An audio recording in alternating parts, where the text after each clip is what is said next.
Hello friends, எல்லோருக்கும் வணக்கம். என் பேர் ஹேமா. வெல்கம் டு ஸ்னேகா சமையல். எல்லோரும் எப்படி இருக்கீங்க? இன்றைக்கி நம்ம பார்க்க போகிற டிஷ் பார்த்திங்கன்னா, நம்ம எல்லாருக்கும் ரொம்ப பிடிச்ச ஃபேவரட்டான டிஷ் தாங்க. பன்னீர் பட்டர் மசாலா ரெஸ்டாரண்ட் ஸ்டைலில் எப்படி பண்ணுறதுன்னு பார்க்க போகிறோம். வாங்க சமைக்கலாம். ஃபஸ்ட்டு நம்ம பன்னீர் பட்டர் மசாலா பண்ணிக்கலாம். அதுக்கு பேன் வச்சுட்டு கொஞ்சமாக பட்டர் போட்டுக்கோங்க. 2 ஏலக்காய், ஒரு சின்ன துண்டு பட்டை, 3 கிராம்பு, 2 பெரிய வெங்காயம் எடுத்து கட் பண்ணி வச்சுருக்கேன், அதையும் சேர்த்துக்கலாம். 2 பச்சை மிளகாய்,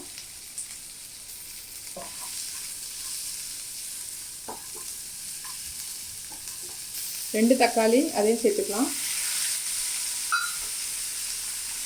10 முந்திரி பருப்பு எடுத்து வச்சுருக்கேன், அதையும் சேர்த்துக்கலாம். இதெல்லாம் வதங்கிறதுக்கு தேவையான அளவு உப்பு. ஒரு துண்டு இஞ்சி, ஒரு 5-6 பூண்டு எடுத்து வச்சுருக்கேன், இதையும் சேர்த்துக்கலாம்.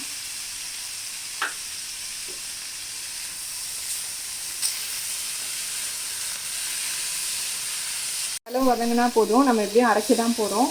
இதை ஆற வச்சுட்டு நம்ம அரைச்சிட்டு வந்துடலாம். இப்போ வந்து நம்ம சப்பாத்திக்கு மாவு பிசைஞ்சிக்கலாம். நிறைய பேருக்கு வந்துட்டு சப்பாத்தி சாஃப்டாக வரல, அது எப்படி பண்ணுறதுன்னு கேட்டிருந்தாங்க. அதனால் நான் இப்போ சப்பாத்தியும் செஞ்சு காட்ட போகிறேன். அதுக்கு 1 கப் மாவு எடுத்துருக்கோம். கொஞ்சமாக உப்பு சேர்த்துக்கலாம். இதில் நம்ம அதை பால் மற்ற மாதிரி விஷயம் எதுவுமே ஆட் பண்ண வேண்டாங்க. வெறும் தண்ணி ஊற்றி பிசைஞ்சாலே போதும்.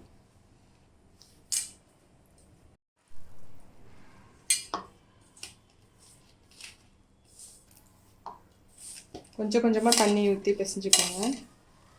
எண்ணெய் கூட இதில் சேர்க்க வேண்டாம் நீங்கள். அவ்வளோ சாஃப்டாக வரும் சப்பாத்தி. ஆனால் வந்துட்டு நான் கடையில் வாங்கி ரெடிமேட் மாவு யூஸ் பண்ணுறது கிடையாது. முழு கோதுமை வாங்கி தான் அரைக்கிறேன். சப்போஸ் உங்களுக்கு ரெடிமேட் தான் யூஸ் பண்ணணும்னா அதையும் யூஸ் பண்ணிக்கோங்க, ஒன்றும் பிரச்சனை கிடையாது. இந்த அளவுக்கு வந்ததுக்கப்புறம் நம்ம இந்த மாதிரி கீழே போட்டுட்டு இன்னும் கொஞ்சம் மாவு ஆட் பண்ணிக்கலாம்.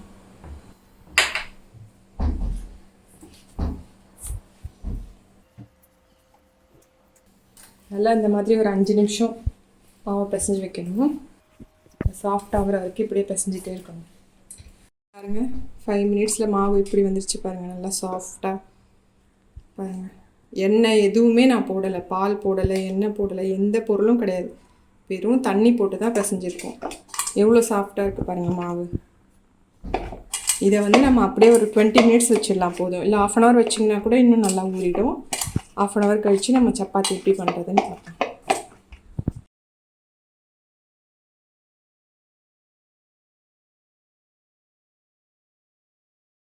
சின்ன துண்டு பட்டர் போட்டுக்கலாம். ஒரு வெங்காயம் பொடியாக நறுக்குனது அதை கொஞ்சம் சேர்த்துக்கலாம். ஒரு பிரிஞ்சி இலை, இது நல்லா வதக்கிக்கலாம்.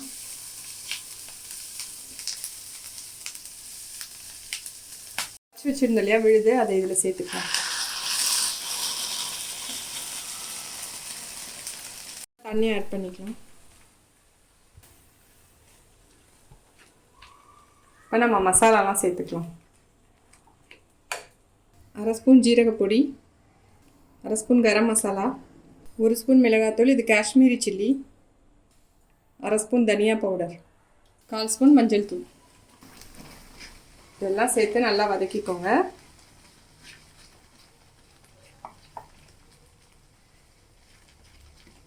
இப்போ தேவையான அளவு தண்ணி ஊற்றிக்கோங்க.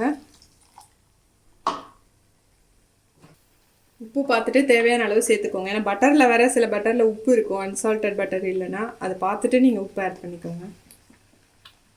5 மினிட்ஸ் கொதிக்கட்டும், மூடி வச்சிடலாம். இப்போ பாருங்கள், 5 மினிட்ஸ் ஆகிடுச்சு.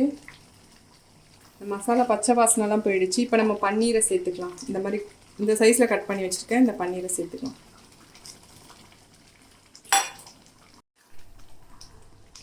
பன்னீரை சேர்த்துட்டு மூடி வச்சிடலாம். இன்னும் 5 நிமிஷம் கொதிக்கட்டும்.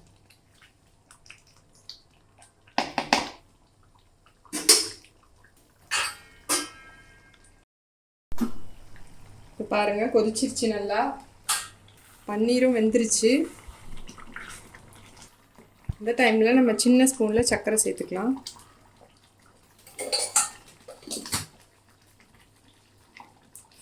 அவ்வளோதான். கஸ்தூரி மேத்தி கொஞ்சமாக எடுத்து இப்படி சேர்த்துக்கலாம். ஸ்டவ் ஆஃப் பண்ணிடலாம். ரெடி ஆகிடுச்சு. ஃபைனலாக கொஞ்சம் ஃப்ரெஷ் க்ரீம் போட்டுக்கலாம். இது அமுல் ஃப்ரெஷ் க்ரீம் தான் வாங்கியிருக்கேன். கொஞ்சமாக ஆட் பண்ணிக்கோங்க போதும். ஒரு சின்ன பீஸ் பட்டர் போட்டுக்கோங்க. ஃபைனலி கார்னிஷிங்காக கொஞ்சமாக கொத்தமல்லி. அவ்வளோதாங்க, நம்மளோட சூப்பரான பன்னீர் பட்டர் மசாலா ரெடி ஆகிடுச்சு. பாருங்கள், பார்க்கவே எவ்வளோ யம்மியாக இருக்குல்ல.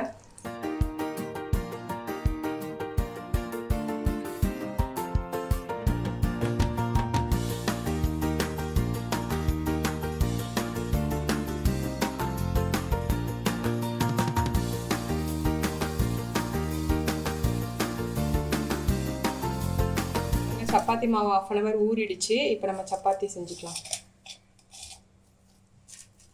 பாருங்கள், மாவு எவ்வளோ சாஃப்டாக இருக்குது பாருங்கள்.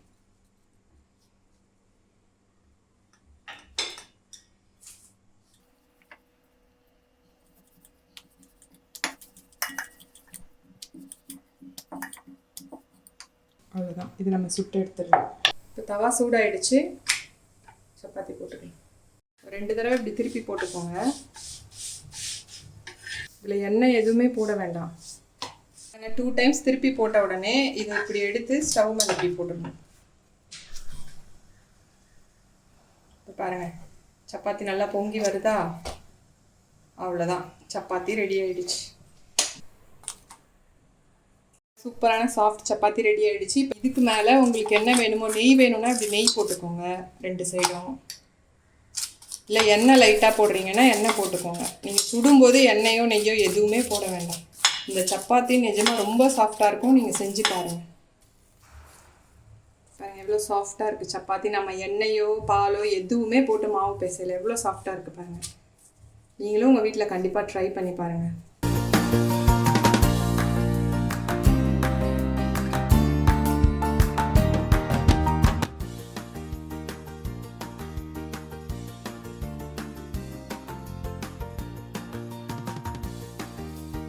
இந்த டிஷ் பிடிச்சிருந்ததுன்னா நீங்கள் செஞ்சு பார்த்துட்டு மறக்காமல் உங்கள் கமெண்ட்ஸை கமெண்ட்ஸ் பாக்ஸில் பதிவு பண்ணுங்கள். எங்கள் சேனல் பிடிச்சிருந்தா மறக்காமல் ஸ்னேகா சமையல் சப்ஸ்கிரைப் பண்ணுங்கள், சப்போர்ட் பண்ணுங்கள்.